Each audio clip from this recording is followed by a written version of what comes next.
We were all duped. We were all duped. And what we thought we were watching the State of the Union address. We were watching a commercial being shot in real time.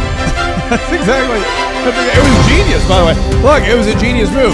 President Donald Trump was shooting a commercial, a campaign commercial for the midterms. President Donald Trump said, "Hey, you know what?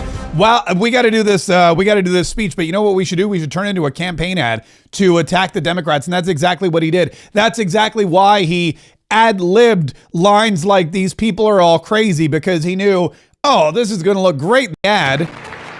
If you agree with this statement, then stand up and show your support. The first duty of the American government is to protect American citizens, not illegal aliens. And the Republicans scream and yell and jump up. And the Democrats sit on their hands and say nothing, and they look evil. And they look mad, and they're disgusted at the idea of helping American citizens. These people are crazy. Yeah, these people are crazy. These people are crazy. That's exactly what happened to.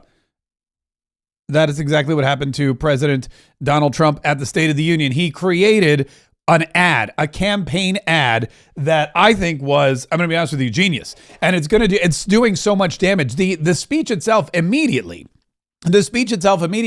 had repercussions for the election. It immediately catapulted Donald Trump into a higher position than he was leading into the midterms. And that's good because Donald Trump's going to be out campaigning for Republicans in the midterms.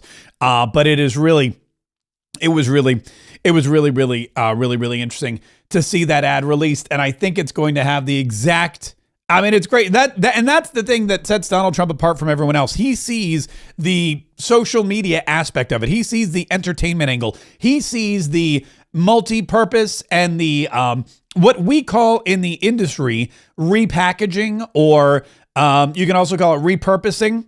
And that is one of the things that Donald Trump does better than anyone. He pre-plans and says, here's what we're going to do, and then here's how we're going to package it up afterward to continue to benefit from it. And that is really, really exciting. Someone who doesn't do that is Hillary Clinton, who, by the way, is testifying today, or testified today. She may be done. She was in Chappaqua. And James Comer, I guess she wouldn't come to Washington, so Washington had to go to her.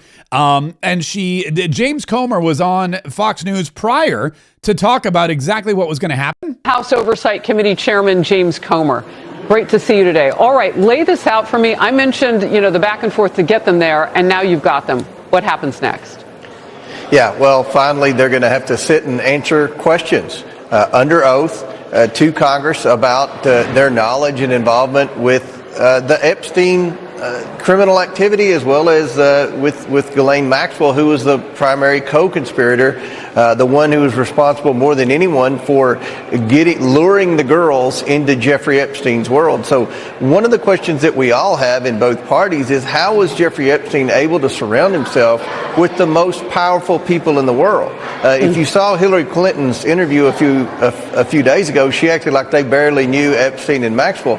Well, that's funny because Epstein was in the White House 16 times while Bill Clinton was president, and then Bill Clinton flew on his plane 27 times post-presidency, as well as Ghislaine Maxwell had a front row seat at Chelsea Clinton's wedding. So, no one's accusing the Clintons of wrongdoing, but we have a lot of questions because there's a suspicion that Epstein was either an asset for the U.S. government, or he was a spy, or even a double or triple agent.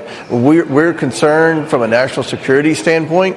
Was Epstein trading secrets with other governments? Was he trading secrets to be able to lure the most powerful and richest men in the world to his properties around the world? Just a lot of questions, and hopefully the Clintons will answer our questions, and we can take this information and move forward with the investigation. Chairman... Chairman James Comer, who is trying his darndest to explain that this is not just a political attack. This is something of a national security response. This is something that we're concerned about because, they say they didn't know the Jeffrey Epstein, but then when you look at the White House records, Jeffrey Epstein was there, 16 times? They say they didn't know Jeffrey Epstein, but then Bill Clinton was flying around on his plane 27 times. That's that's frequent flyer miles, man. That's a frequent flyer program right there. That is definitely something that is That is definitely something that is needs to be explained, because again, if Jeffrey Epstein were in fact some kind of secret agent or double agent or agent of any kind, single, double, or triple, then there are he did have close proximity to Bill Clinton, to Hillary Clinton, and to the White House, and that all can't just be explained away. That's got to be, well, explained in some way, shape, or form. So Hillary went in there and she went on the Hill, and guess what happened? Guess what she said? Is over hours from now, but the Associated Press is reporting Hillary Clinton in testimony says, and she's under oath, she has no information on Epstein's criminal activities and never recalls meeting him. Jason.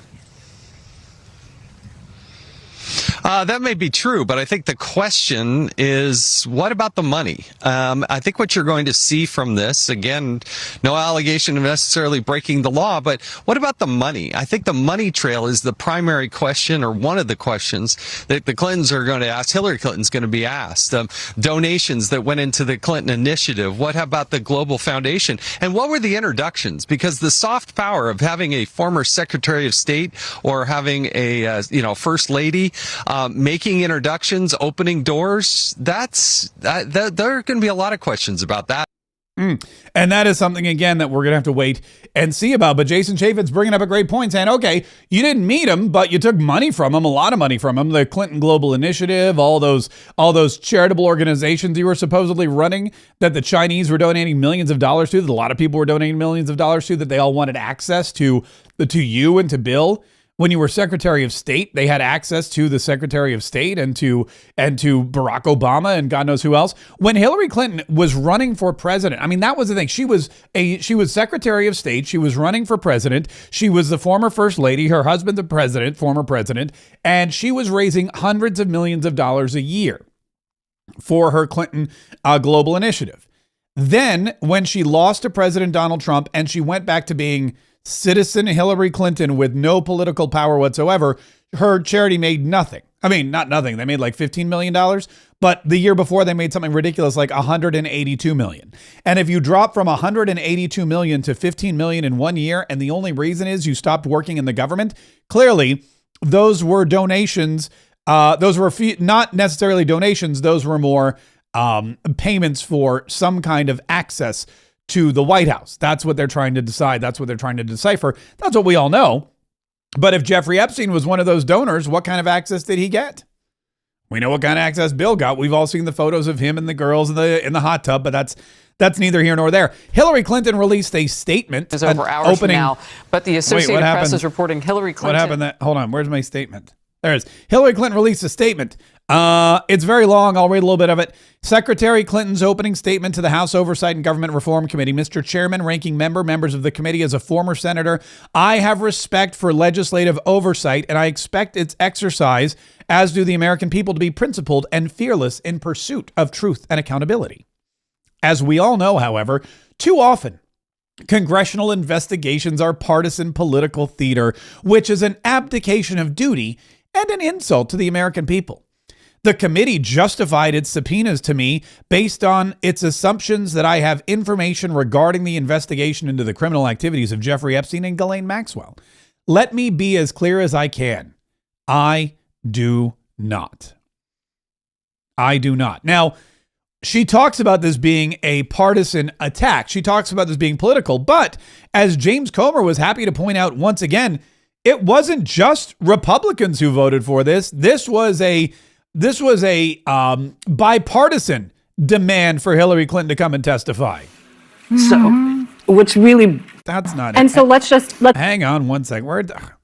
My clips got all jumble jabbled. One more time. Here it is. Listen, this is here we go. The Democrats voted to subpoena the Clintons. The Democrats voted with the Republicans to hold the Clintons in contempt.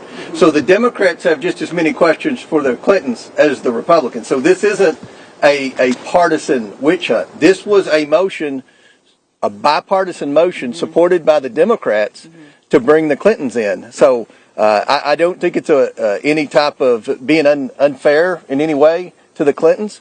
They've never answered questions, unlike President Trump, who gets questioned every day by just about every one of you about his knowledge or involvement with Epstein. To my knowledge, the Clintons haven't answered very many questions about it. Yeah. And you can see he's flanked there with Anna Paulina Luna and Nancy Mace and Lauren Boebert and, the whole Epstein gang. They're all there. As I stated in my sworn, this is back to Hillary, by the way, as I stated in my sworn declaration on January 13th, I had no idea about their criminal activities. I do not recall ever encountering Mr. Epstein. I do not recall ever encountering Mr. Epstein. James Comer reported that Jeffrey Epstein was at the White House 16 times. Now, Hillary Clinton lived at the White House. Do you mean to tell me that on 16 different occasions when Jeffrey Epstein came to the White House, Hillary Clinton just happened to not be there?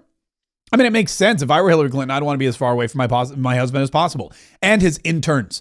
But it does seem odd that in 16 different occasions that Jeffrey Epstein visited the White House, he managed to avoid Hillary Clinton. He could be the luckiest man in the world. That could make him the luckiest man in the world. Think about that. You go to Hillary's house 16 times and you never once encounter her. That is God smiling down on somebody. But it also seems unlikely. She went on to say, I never flew on his plane or visited his island, homes, or offices. I have nothing to add to that. She didn't, but we know that her husband did 26 times. Think about this. If you're married and your buddy invites you on a plane to fly around and go to his island and go to his parties, and your wife never once goes in 27 occasions, what do you think's happening at those parties? What do you think's going on that plane? What do you think's going on at the island? Isn't that amazing? If you're like 27 times you take a flight with a dude and your wife is never there, that tells you something. Even Howard Lutnick said, I went to Epstein Island with my wife and kids. Even Howard Lutnick was like, yeah, my wife, she was there too. My kids have been there. Hillary Clinton never. Bill never wanted her. Bill Clinton didn't want her around the White House, let alone when he was gallivanting off with Jeffrey Epstein, Ghislaine Maxwell, and whatever girls they had procured for him. Like every decent person, she writes, I have been horrified by what we have learned about their crimes. It's unfathomable that Mr. Epstein initially got a slap on the wrist in 2008, which allowed him to continue his predatory practices for another decade. I think who was president in 2008? Oh, right. Mr. Chairman, your investigation is supposed to be assessing the federal government's handling of the investigations and prosecutions of Epstein and his crimes. You subpoenaed 8 law enforcement officials, all of whom ran the Department of Justice, blah, blah, blah, blah. You have held 0 public hearings, refused to allow the media to attend them, including today, despite espousing the need for transparency on dozens of occasions. And then she goes on and on. It's like 4 pages.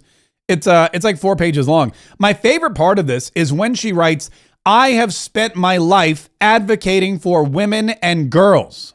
I have worked hard to stop the terrible abuses so many women and girls face here and around the world, including human trafficking, forced labor, and sexual slavery. For too long, these have been largely invisible crimes or not treated as crimes at all, but the survivors are real and they are entitled to better.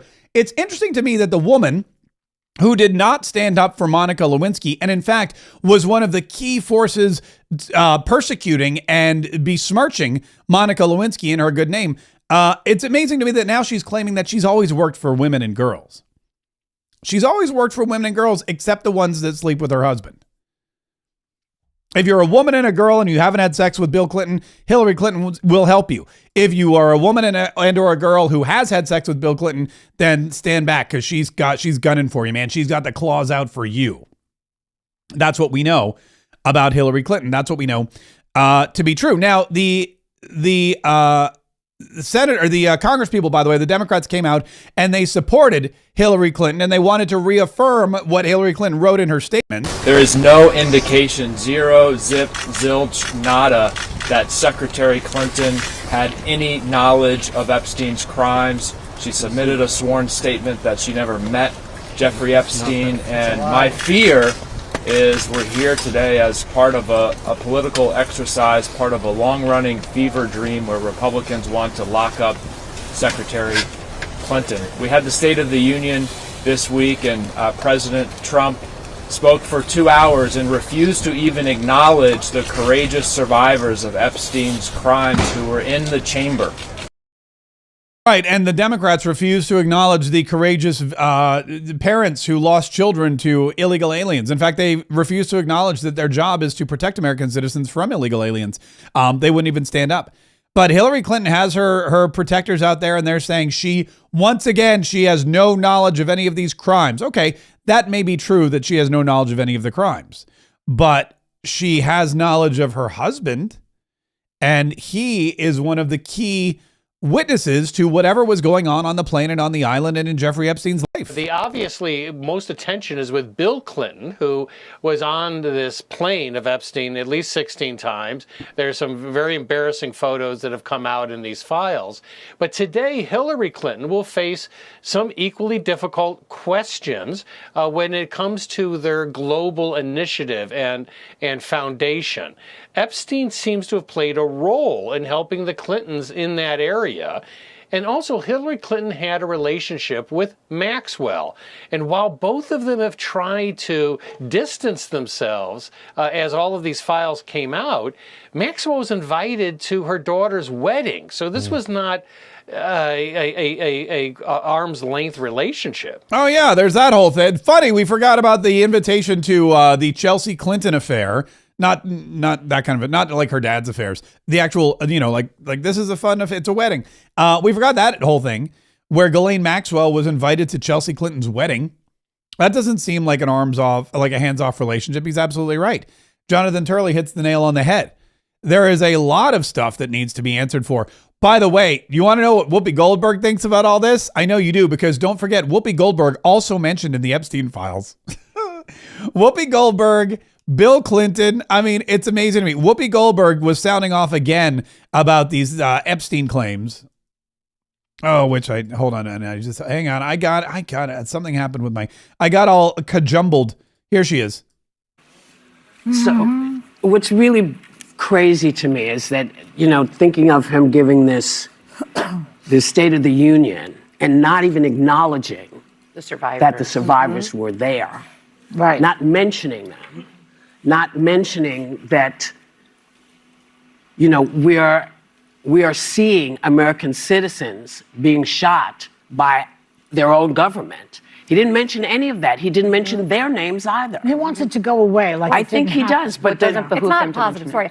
The only thing I would say is, though, the amount of disclosure we've had so far has been astonishing. I mean, you have to admit, it's been more than 3 million documents. It's why we have talked about it day in and day out on this show and everywhere else. And we want more of that. The president did sign the act from Congress that would disclose all this information. Right. And the DOJ does say that they are on it, and they will look for any pieces that were not included. So, I just think before we jump to conclusions, they're still unsubstantiated allegations that were made in 2019 before the 2020 election. And so let's see before, yes. We know Democrats like to bash President Trump. That's no, it's not about bashing Trump. Listen, you have people who are taking responsibility. 100% disgusting crimes. And so I don't want to undermine that at all. He is at the tip of this iceberg, and he is the only person who we really have not heard from. Except to say, no, it never happened. It didn't. Well, Representative Massey and Meese are Republicans, and they are also calling for this. And by the way, the FBI interviewed this woman, or this child, when she was a child at the time. Now she's a woman, 4 times. So they must have had something in there that provoked them to do it 3 more times. Well, let's find out what's going on. There should have been 4 302s filled out. Yes. Right. We'll be right back. By the way, that's Sarah Eisen from CNBC, and I guess she's the conservative voice filling in for Alyssa Farah Griffin, and it did a pretty good job. She's like, hey guys, let's not, but you're bashing President Donald Trump for these Epstein files, but he signed the executive order. And if it weren't for Donald Trump signing the executive order, we wouldn't have anything. And the DOJ, they already released 3.5 million Epstein files. I know there's more, but I mean, you guys, you can't really point the finger at President Donald Trump when he signed the order to release them. Why would you do that if you're guilty of something? By the way, she also had a great, this was amazing. The Sarah Eisen, because Alyssa Farah Griffin, who's supposedly Republican, but not really, she's on maternity leave because she had a baby and, or she's having a baby. I'm not sure which one. I don't really follow her at all. But as they're getting this rotating round of co-hosts, conservative women. They had what was her name? Savannah Chrisley on the other day. They had the other woman, I forget her name, and then they had Sarah Eisen. And she is, again, she's a market analyst. She's from CNBC. She knows her stuff. And they brought her on. They started talking about the economy and tariffs. And keep in mind, she's an expert. This is what she does. And the ladies on The View started to argue with her about the economy. After we do what we're supposed to do, I do want to ask you about the market, because it seems that the market doesn't really pay attention to who is president. The market does what it does. Actually, the market likes who's president, I think. Really? Oh, interesting. There's a lot of upbeat sentiment from companies and from investors about policies that are helpful for growth. Deregulation. Do you think the tariffs are helpful for growth? The tariffs usually wouldn't be helpful for growth, but they haven't been as bad as everybody expected. But it helps for rich people. It doesn't help poor people or middle-income people. Well, fair. Yeah. But when the tariffs were announced, everyone thought it would be like massive inflation and the market would fall apart and the economy would fall apart. And it hasn't. Well, it's not yet. Companies have absorbed it. You know what? They've never been more profitable right now. But also, they like companies the tax bill. and investors. So it's like a K curve, right? So if you're an investor, it's better for upper if you're income. wealthy, then it's great. If you're middle class or under the middle class, then it's not good at all. 100%. But what I would say to that is that it helps to have exposure to stocks. Like, more people should have exposure to stocks, and that is something. Well, but if you're getting paid minimum wage, you don't have exposure to stocks. Well, and that's part of why we want to get more 401k programs. So here's what we're doing. Sorry about that. Sorry about that. But it was interesting because it's very rare that we get to sit with a financial person, so that's why it's tweeted. That's why you just got peppered with so many questions. There weren't really questions. It's so rare we get to sit with a financial person and then try to tell her she's wrong. Corporations really like this president. Corporations do. Yeah. And what are corporations made of? People. Every corporation I've ever worked for, there were people there. There's corporations, people at the front desk. There's people in sales. There's people making stuff. There's people in marketing. There's people. The customers are people. Corporations are big groups of people that work together to do something and make a lot of money. And you hope make a lot of money in return.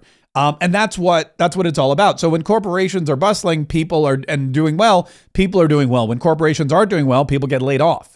And that's why Donald Trump's economic tariffs and Donald Trump's economic policy and the fact that corporations or companies, the fact that they like them, means that people are going to be better off as well. We've kind of gone off kilter, I know, but I just love watching The View. Said no one ever. I love watching The View get schooled by a actual wise conservative voice on their own platform. Not even conservative, but just, common sense voice on their own platform. Back to the State of the Union for just a minute, because that's come up a lot with these Epstein files. Donald Trump didn't acknowledge the victims at the State of the Union. What was Donald Trump's State of the Union? He had enough people to acknowledge, and he had an hour and 45 minutes worth of material that he had to get through. He had ads he had to make.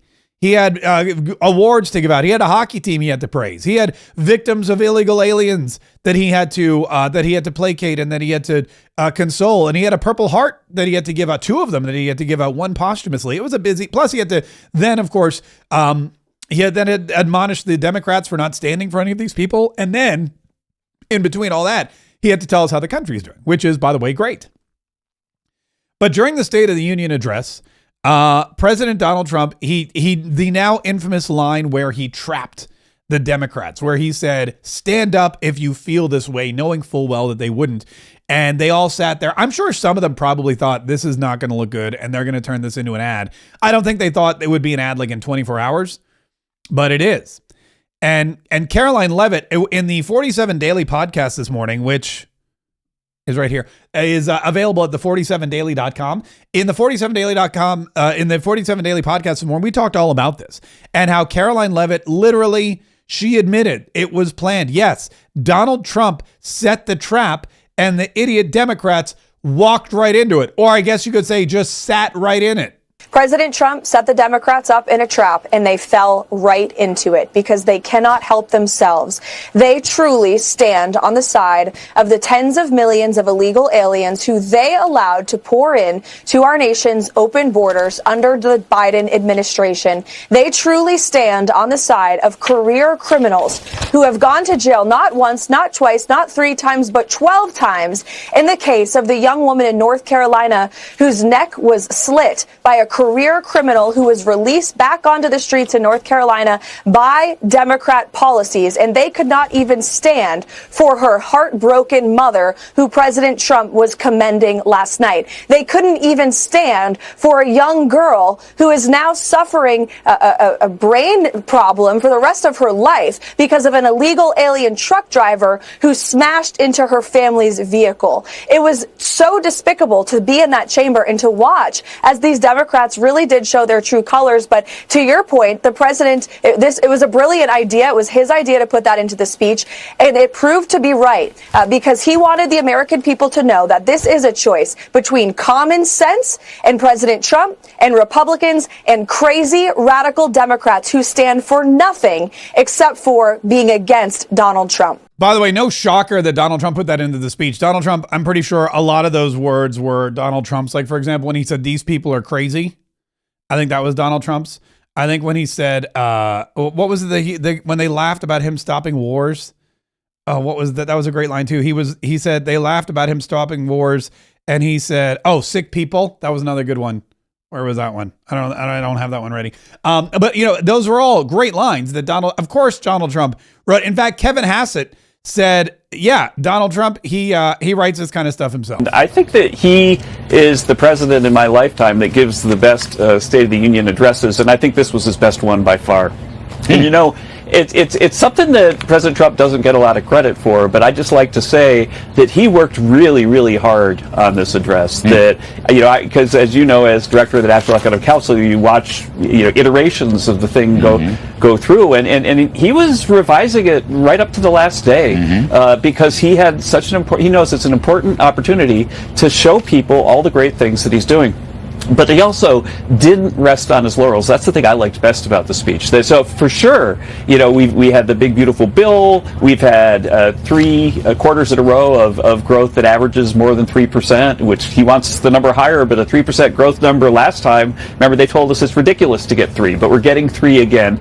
So he talked about the accomplishments and the no tax on tips or something, but then he also forecasted what he's going to do next. And so if you think that we were working really hard and had the pedal to the metal last year, well, wait till you see what we got in store for you this year. Well, yeah, just wait till you see. We got so many good things in store, and Donald Trump, I laid them all out in that State of the Union. One of the things he did, which I thought was great, was when he announced that J.D. Vance would be taking over he announced a lot of things, but J.D. Vance is taking over the fraud investigation in Minneapolis, Minnesota. And his job now, J.D. Vance's job, is to make sure that all of these fraudsters are brought to justice and that the fraud stops. And he started that within hours of the speech. Like, it wasn't one of those things like, hey, you know what we should do? We should put J.D. Vance in charge of this. It's not like remember when Barack Obama made Joe Biden the cancer czar? And Joe Biden's job was to cure cancer, or to, I guess, oversee the curing of cancer. And then years later, after he never did anything at all to aid and abet the curing of cancer, he then made Kamala Harris the cancer czar. And he goes, and we're like, how many times are you just going to keep passing the buck? So that doesn't work in the Donald Trump administration. If you're given a job, you're expected to do it. And J.D. Vance was given the job of fraud czar or fraud squad destroyer, whatever it was. And he did it within hours. Within hours, J.D. Vance was making this kind of announcement. We're announcing today that we have decided to temporarily halt certain amounts of Medicaid funding that are going to the state of Minnesota in order to ensure that the state of Minnesota takes its obligations seriously to be good stewards of the American people's tax money. Now, what is this going to mean? What this means is that, first of all, the providers on the ground in Minnesota have actually already been paid. The state has paid those providers the money. What we're doing is we are stopping the federal payments that will go to the state government until the state government takes its obligations seriously to stop the fraud that's being perpetrated against the American taxpayer. Yeah. Minneapolis and Minnesota, they're not going to do that. How do we know that? Well, because Governor Tim Walz was discussing it yesterday. If I knew what went on in Donald Trump's mind, I think the world would be really glad to hear me say what it is. I have no damn idea, Mary, what they're thinking. This is, yeah, because I think the number is now 19 billion, according to the president. And, you know, look, the thing about that is, and we've been very candid and open trying to solve this, misinformation doesn't help us fix fraud. Saying false numbers like this doesn't get to the reality of this, the actual tools to do it. Look, I see no other way to view this than I take him for his word when this is reckoning and retribution. They used false pretense to come in on Metro Surge, and we saw the catastrophic damage that was done and the deaths. Now we're seeing them turn to this. And again, I ask all of you, you're very versed at this. You followed this. You see this. So they're going to freeze the money because of fraud. What specific fraud? What did you see that the state didn't know? You've been hearing this. We've been doing all these. They gave you not one single grain of this happened that's fraud. And the reason, by the way, that he's saying that there's no evidence, which, by the way, there's evidence. I mean, you just have to go to YouTube and Google Nick Shirley, and you'll see evidence of fraud. But one of the things that you need to realize about this whole thing and is that the reason why he's so against this is because people, whistleblowers.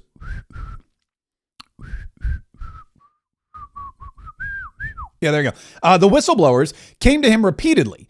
Government whistleblowers came to Tim Walz repeatedly over and over and over again and said, hey, listen, there's fraud. Hey, listen, we got problems. Hey, listen, there's fraud going on in the offices. Hey, listen, there's people that are creating businesses that don't exist. Hey, listen, over and over and over and over and over again.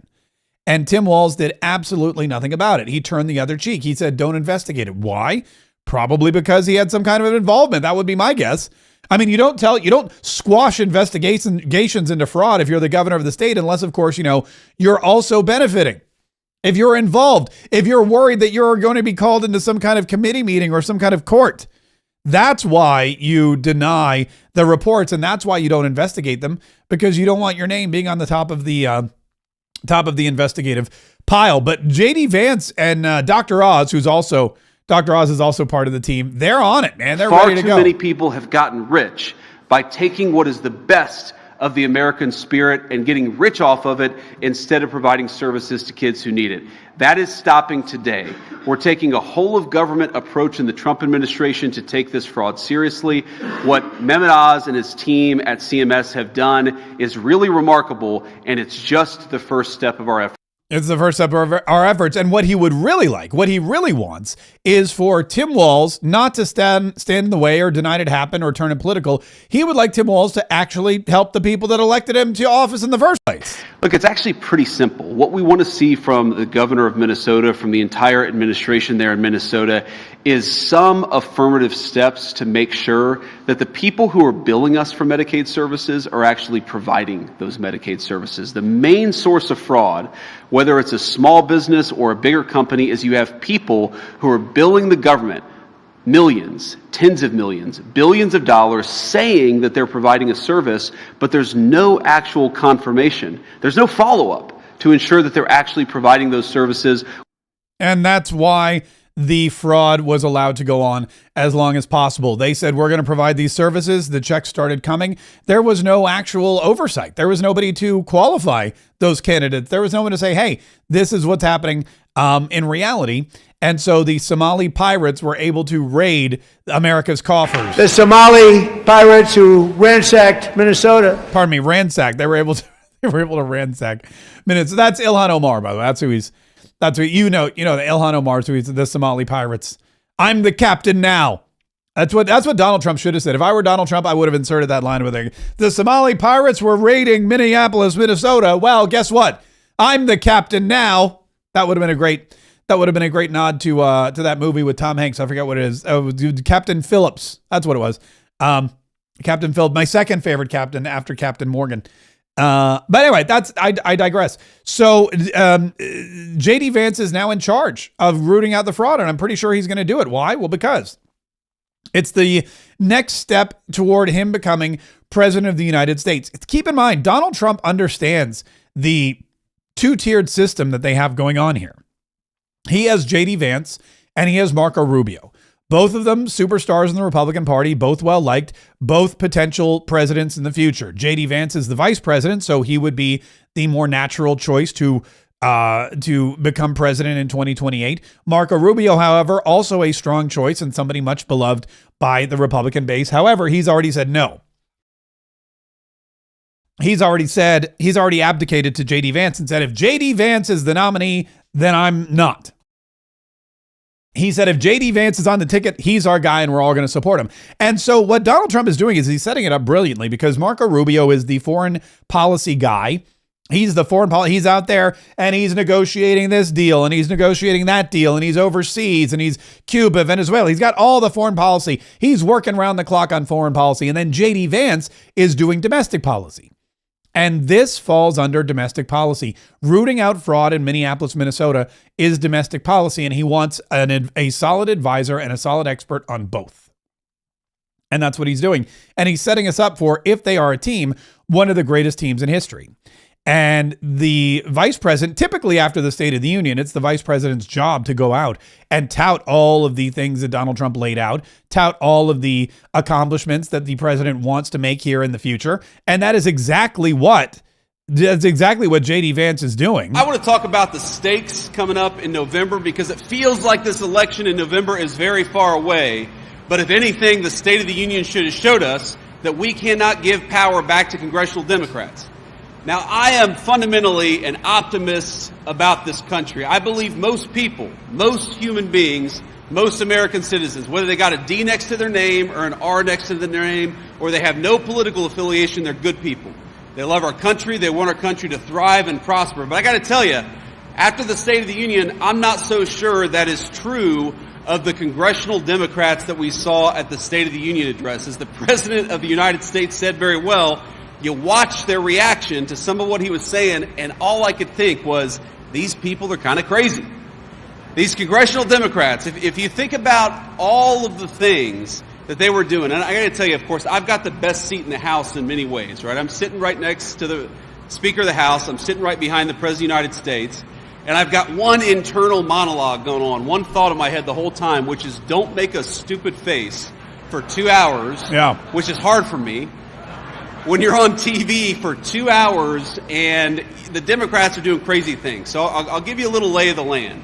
So to the left, my left, is all of the Republicans, okay, because I'm sitting right behind the president. And to my right is some Republicans, but mostly the Democrats. And so I see the reaction of all the congressional Democrats, and it's one of the most amazing things I've ever seen. So you say, like, for example, you had this beautiful little girl had such a sweet moment with her dad. You may have remembered. She was probably 6 years old. She had been assaulted by an illegal immigrant.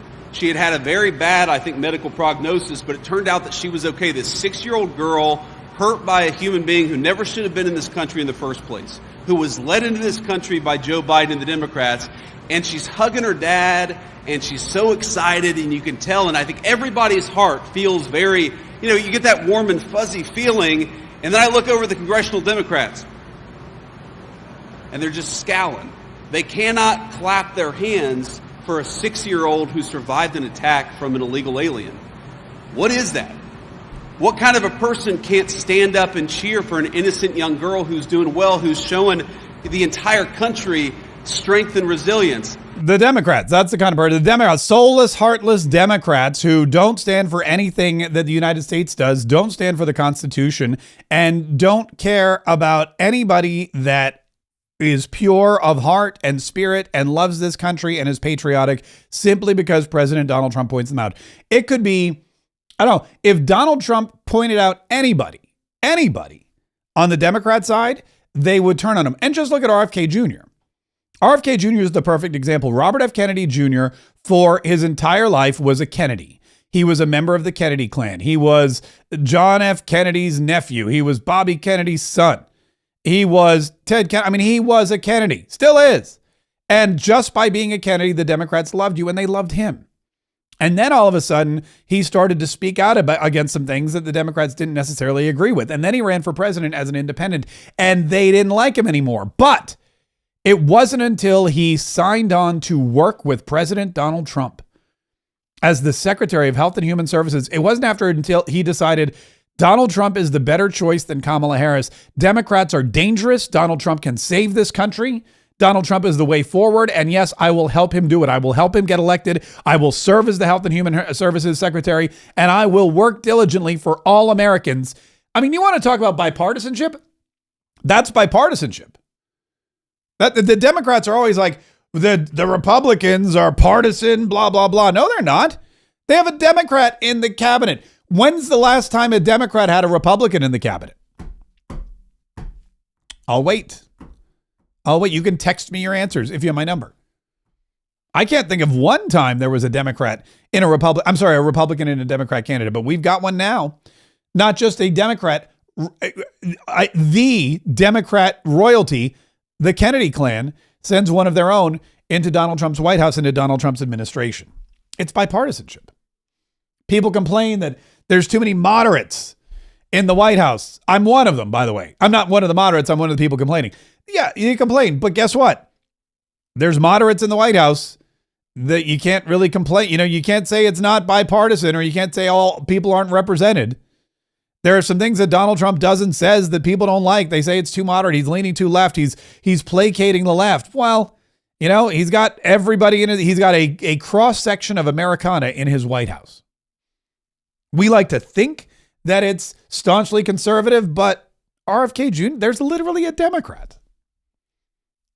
And so that should kill the narrative of Donald Trump being a conservative, like doesn't want to reach across the aisle, doesn't want to work with anybody. Donald Trump will work with anybody. He's proven that. Donald Trump will work with anybody. Donald Trump yelled and told the Supreme Court on Friday that they were a disgrace to this country and a disgrace to their families. Imagine being a Supreme Court justice and the president of the United States goes on TV and says, Amy Coney Barrett, Neil Gorsuch, John, what's his name? Roberts, they're a disgrace to their own families. Their own families should be ashamed of what they did. And then 5 days later, you walk in, you see them in the chamber, you're like, hey, what's going on? And you shake their hands. Because Donald Trump knows he's working with everybody. He doesn't care. The people that care are the people that don't know that Donald Trump is willing to work. And that's an ad. Look, Donald Trump needs to make a point. He needs to make his point, and he makes his point better than anyone. And if you don't believe me, well, everybody in the entire world, you may not be able to quote anything from Donald Trump's speech. You may not be able to remember any moment from Donald Trump's State of the Union. You may not be able to remember the name of any of the guests, any of the award winners, any of those that he highlighted in the crowd. You may not be able to remember one policy position. But I guarantee you remember this. The Democrats stayed seated when Donald Trump asked them if their first duty was to protect citizens of the United States of America or illegal aliens. Stand up if it's citizens. And they all remained seated. That's what you remember. That's what Donald Trump wanted from the State of the Union. That's what he orchestrated. And gosh darn it, that's what he delivered. And the Democrats, they just lie. I mean, they're trying to lie their way out of this. Kevin Hassett actually called them out on their lies, because Kevin Hassett, as the chairman of the financial, I always forget, he's got this long National Committee, Finance Committee Chairman. I think that's right. He's got this long title. Kevin Hassett, he actually called them out. He said, look, before Donald Trump walked out on stage, we armed him with we spent weeks poring over the numbers. There's nothing there. He lied about nothing. We had liberal commentators saying that the numbers were lies, the numbers were all wrong. But as you know, that whenever we have a State of the Union, first of all, nerds like me pore over every number, for weeks to make sure that everything's right. But then we post the facts on whitehouse.gov. So anybody who has a problem with any of the numbers that the president said, they can go look up what the source is. And so I think that what's going on is that people are dancing around with frogs and dancing around the facts because they don't like the facts. So the facts are that President Trump is creating a golden age. A way to think about it is that in the first 3 quarters where he's been president, the average GDP growth has been 3.2%. President Trump promised 3% growth in 2017. Everybody said he's crazy. He's already delivering that. And there are a lot of policies that are just kicking in right now. And so I think we're very, very optimistic that the golden age is here. And I think that people are already seeing it in their wallets. So President Trump mentioned last night that the average American family saw their income go up by $1,400 last year after adjusting for inflation. So that's Kevin Hassett telling the truth and saying, look, we know what we're talking about here. The Democrats are the ones lying. And the problem is, not the problem, I mean, the issue is the reason why Donald Trump, if Donald Trump controlled the media, or if the media were truly not biased, if the media told the truth about stuff, then Donald Trump would be, I mean, he'd be at 89, 90%. People would be like, wow, look at all these amazing things Donald Trump's doing. The problem is that the media, all of it, is against President Donald Trump. The media, all of it, is fighting against President Donald Trump. They are lying to you. The lies that Kevin Hassett said we negated in the State of the Union, we told the truth. Donald Trump goes out there. Donald Trump has the speech that he gave. Donald Trump has Truth Social. And then that's it. Otherwise, it's Democrats telling lies. And that's why Donald Trump is at, 64%? Still good. Still really good. 64% approval from a Republican president 1 year after they return and during a midterm election. That's great. But the reason it's not higher is because the Democrats hammer away at him every single day. And the reason Donald Trump is always on television, Donald Trump, and people always say this, they'll be like, oh, I just hear him. He says the same things over and over again. That's true, but not everybody's watching news the way we are. I mean, I watch it every single day. I've got it on in the background. I take every press conference. I take every live event, every executive order signing, every time he stops at the helicopter. You hear the things over and over again. Why? Because Donald Trump knows he's got to cut through. And that's why he takes so many questions. That's why he talks so much. That's why he's always in front of the camera, because he knows he has to cut through the lies. You have news networks 24/7 saying all these terrible, horrible things about Donald Trump. So Donald Trump needs to tell the truth whenever he possibly can. And that's why he's always on TV, always online, always stopping to take questions so he can let people know what's fact and what is just hogwash or fiction. Like, for example, this was funny, the SAVE Act, which I don't know why Will Cain didn't do. Will Cain had a bunch of people on. One of them was this liberal white dude. And this liberal white dude was trying to tell a black woman how she couldn't vote. Listen to this. I agree on that point. I just think that the reality is that an act like the SAVE Act is very likely more aimed at voter suppression and at keeping key demographics that the Republican Party does not want voting to not show out and vote. I think very often minority demographics. That's not true. No. So this is the thing where the suggestion is it's going to keep the black vote down. I've got two black panelists here. Ajwa? That's not true. Do you have ID and proof of citizenship? Yeah, and if I need a copy of my birth certificate, it's just a matter of going online or going up to the department and asking for it and showing my information to get it. I mean, to say that it would negatively affect a minority group because they're somehow not educated enough to get these documents is completely outrageous. Annie?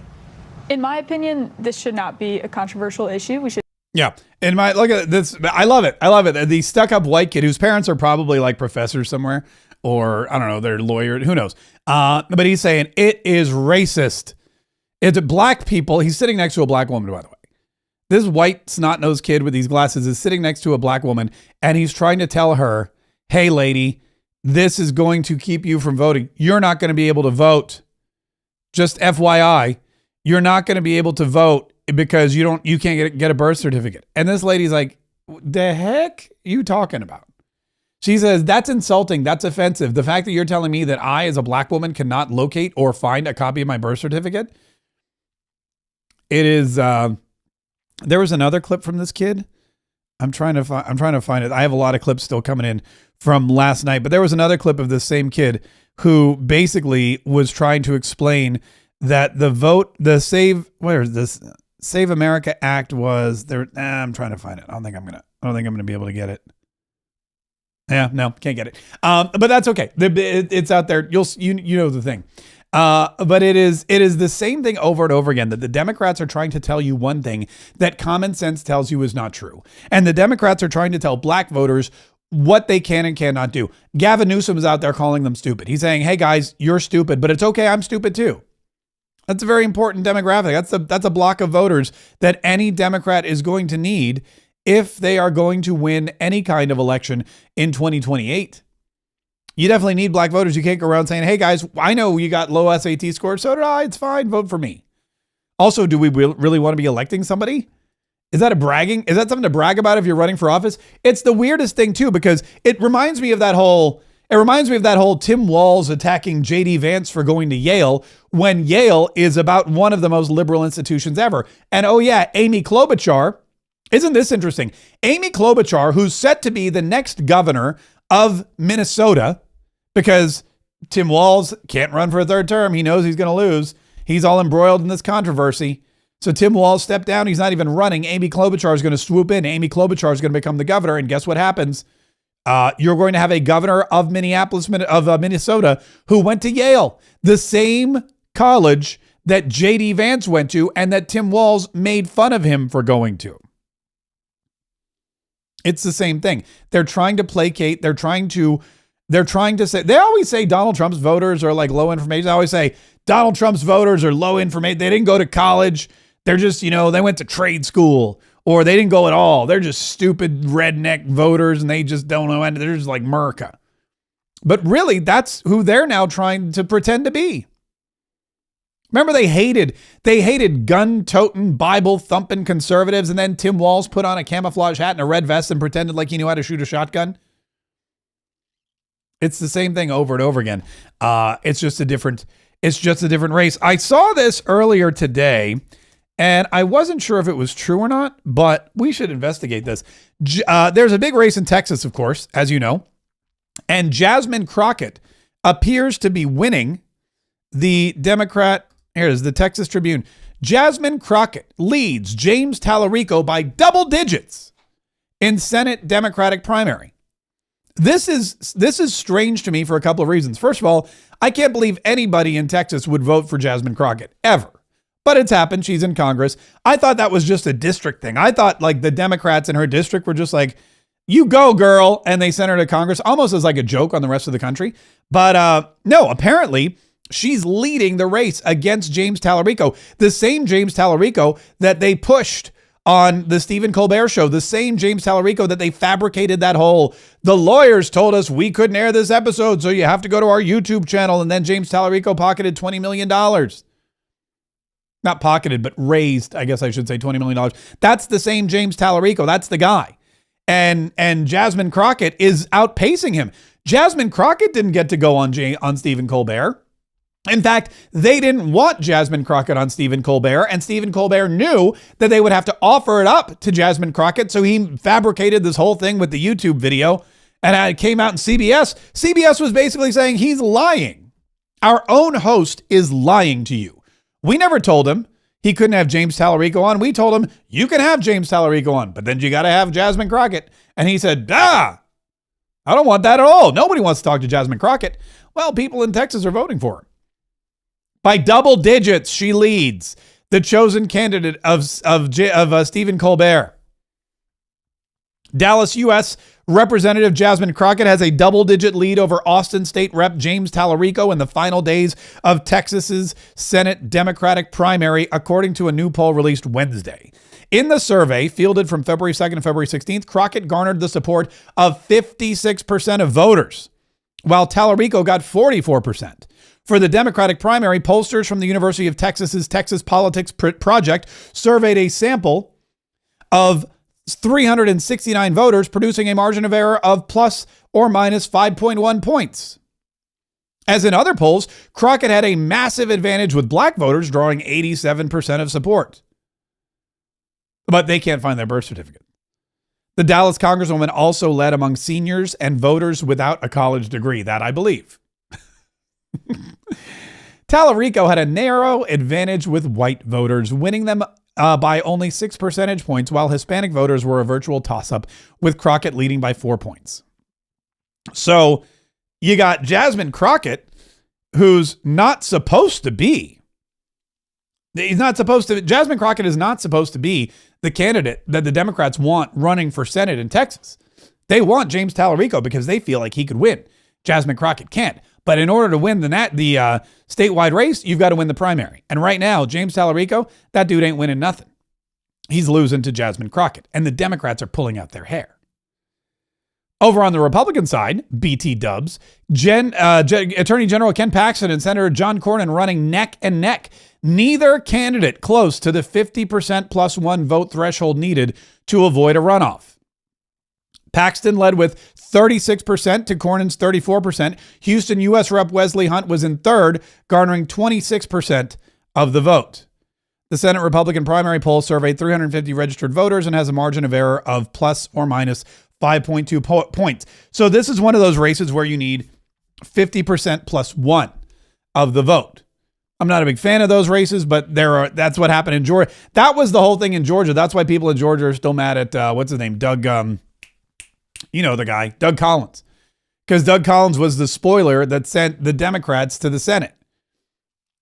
But John Cornyn and Ken Paxton are in a statistical dead heat right now. And one of them needs to get 50% plus one. And Wes Hunt is third, and he's not even gonna be in the Congress anymore because he can't run because he was running for Senate. This whole thing is, I hate to lose Wes Hunt from Congress. I'd hate even more to have John Cornyn remain in the Senate. It's really, I don't even know. This whole thing in Texas it's going to be an interesting race. It's going to be an interesting primary to see what happens.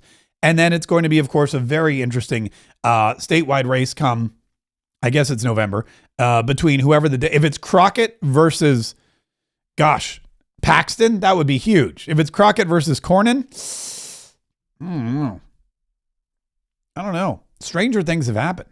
And the Democrats they're showing up big in Texas. There's a lot of them there now. They all left California.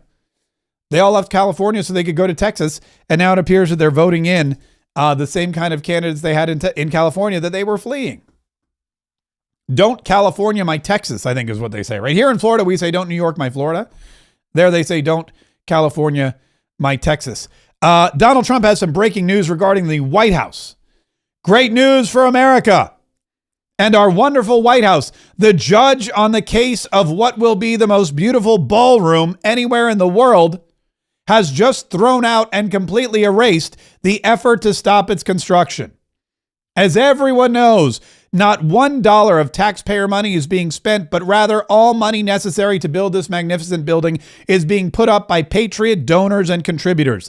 The ballroom construction, which is anticipated to also handle future inaugurations and large state visits, is ahead of schedule and under budget. It will stand long into the future as a symbol to the greatness of America. President Donald J. Trump. The great, big, beautiful ballroom is a go. The great, big, beautiful ballroom is moving forward. And Donald Trump said, look, and I said he should have joked. I said he should have made a joke at the State of the Union that next year's State of the Union, we'd all be invited to the great, big, beautiful ballroom. But he let that one go. But the great, big, beautiful ballroom is a go. Thanks to rich people. Rich people. By the way, if you'd like to be a rich people, you got to check your rich person. You got to check your investments.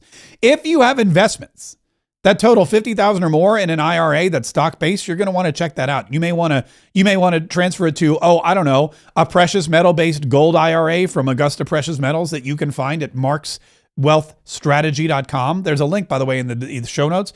Augusta Precious Metals, gold skyrockets. Gold is the reason Donald Trump likes gold so much, the reason the number one medal at the Olympics is gold, the reason why they call it the golden age or the gold standard is because gold is one of the most valuable, one of the most cherished, and one of the most treasured elements on the planet.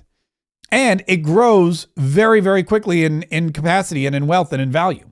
And that's why gold is such an incredible investment for, anybody, but specifically you. If you want to go to markswealthstrategy.com, if you go to markswealthstrategy.com, you can get your free gold IRA ultimate guide for 2026, courtesy of Augusta Precious Metals. Just fill out your info, get it, read through it, see how gold can transform your current finances and your future finances, because that's what it's all about, making sure you're protected with one of the best assets from the greatest gold IRA company there is, Augusta Precious Metals. Go to markswealthstrategy.com. You can also text the word wealth to 25052.